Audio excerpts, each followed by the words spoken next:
Nabi Muhammad.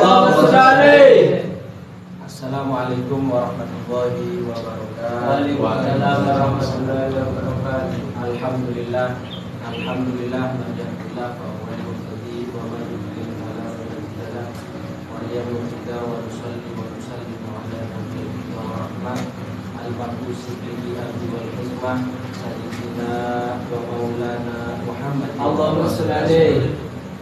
Alhamdulillah, bersama-sama kita mengucapkan syukur.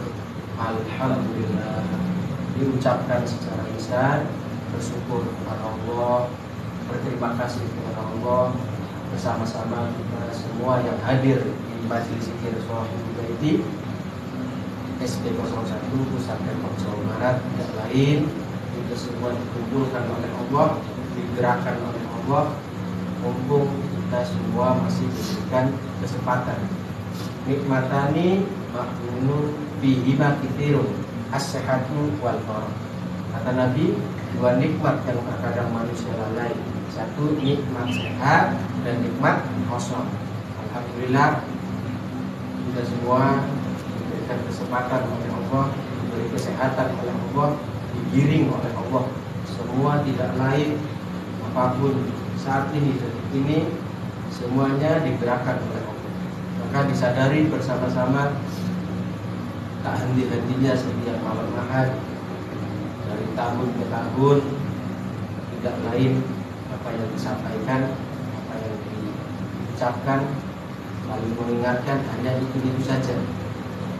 Disadari kata-kata yang kita bersama-sama sering dengar untuk motivasi, untuk semangat, untuk spirit, bahwa apa yang terjadi dalam hidup semua tidak lepas dari ketentuan Allah, tidak lepas dari campur tangan Allah.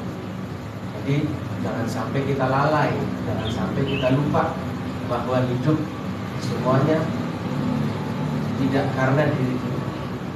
Semua yang terjadi apapun bentuk permasalahannya, yaitu semua atas kuasa dan kehendaknya Allah. Maka di saat kita diberikan kesempatan oleh Allah bisa hadir, ya, dimanfaatkan, dihadirkan diri kita. Jangan sampai kita hadir di sini di majelis atau dimanapun tempat majelis-majelis yang lain seluruh dunia, seluruh Indonesia, dimanapun berada, usahakan manfaatkan. Kita ada waktu hadir untuk kita, dimanapun tempat, ya, majelis taklim, majelis zikir, apapun bentuknya majelis-majelis yang membawa manfaat untuk diri kita, manfaat untuk di dunia, bahkan sampai akhirat. Jadi diusahakan, jangan sampai kita duduk tapi pikiran kita melayang, pikiran kita tidak hadir, pikiran kita memikirkan daripada permasalahan kehidupan kita, masalah daripada ekonomi kita, keuangan kita, apapun. Setiap manusia yang bernafas di dalam hidup gak akan pernah lepas daripada ujian. Karena tandanya Allah sayang kepada kita, untuk senantiasa kita ingat kepada Allah dan Rasul. Karena dengan kita diuji keadaannya, posisi apapun, tidak lain akan diangkat derajat, akan diberikan kesempatan lagi nantinya yang akan bahagia, yang akan membuat kita tersenyum.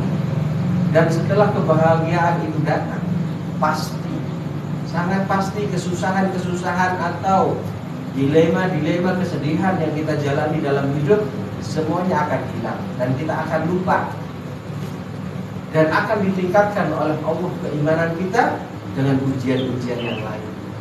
Itu pasti.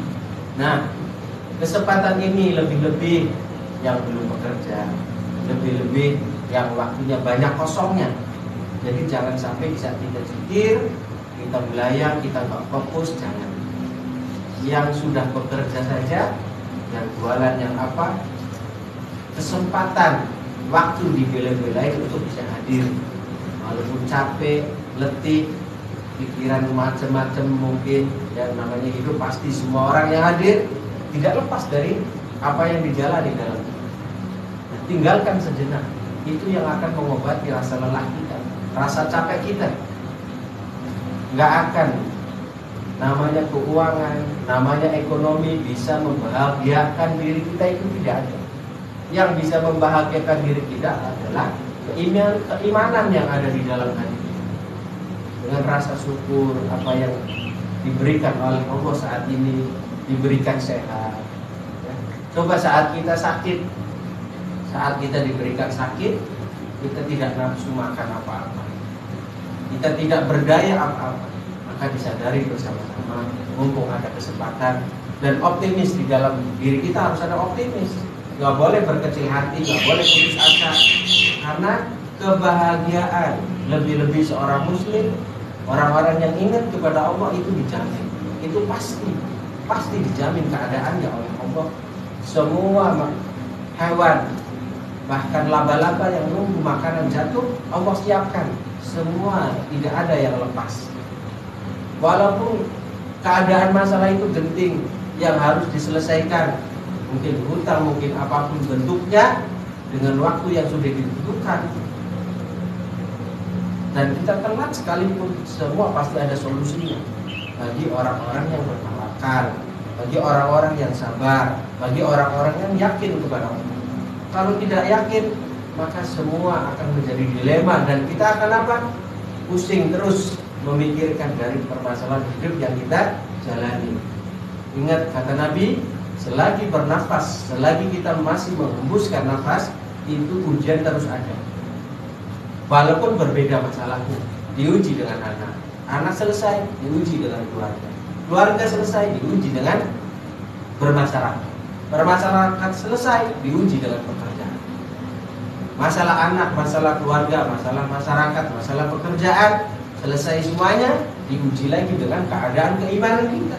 Akan digodok hati kita, akan digoncangkan hati kita oleh Allah, digerayangi hati kita. Memang itu diberikan oleh Allah. Allah sengaja memberikan di dalam hati setiap manusia, itu dibayangi, digerayangi, diobok-obok, dibuat goyang, supaya kita makin istiqomahnya, makin kita tunduk sujud kepada Allah atau tidak. Itu karena apa? Kita semua diciptakan oleh Allah tidak lain untuk tunduk sujud kepada Allah. Dan setelah kita mencapai keberhasilan itu semuanya, ujian itu semuanya, maka kita akan diangkat menjadi orang-orang yang dicintai oleh Allah. Orang yang sudah dicintai oleh Allah itu sebelum hamba, sebelum seseorang yang dicintai oleh Allah itu minta, itu disiapkan oleh Allah. Bahkan tidak pernah ada kesedihan di dalam hati. Semua apa yang dijalani itu mengikuti arus angin. Dia ditempatkan di mana, diterbangkan kemana, hatinya senantiasa bahagia. Apapun yang terjadi, kesusahan, kesulitan, dia tidak merasa sesat, tidak merasa susah, tidak merasa gelisah, karena ada Allah di dalam hatinya. Yang dia pikirkan adalah bagaimana Allah ridho dalam kita menjalani hidup. Bahkan dimatikan dalam keadaan husnul khotimah. Itu seluruh dunia mengharapkan itu semuanya. Orang-orang alim semuanya mengharapkan itu mati dalam keadaan husnul khotimah. Maka bersama-sama yang kita hadir di sini mudah-mudahan dan kita mohon kepada Allah supaya kita dijadikan orang-orang yang dicintai oleh Allah. Ya.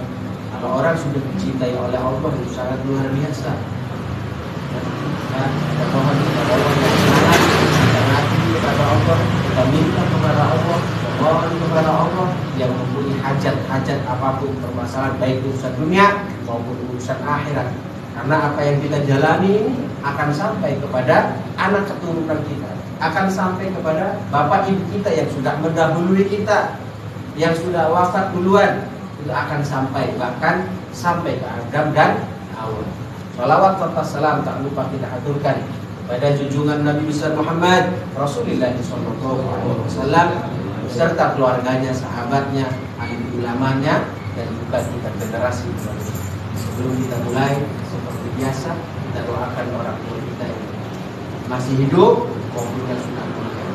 Karena kata Nabi, siapa yang senantiasa mendoakan kedua orang tua, rezekinya takkan pernah terputus. Sekali lagi, diusahakan hidupnya kita yang fokus, yang khusyuk, tinggalkan sejenak daripada urusan dunia apapun itu bentuknya. Bismillahirrahmanirrahim. Alhamdulillahirabbil alamin arrahmanirrahim maliki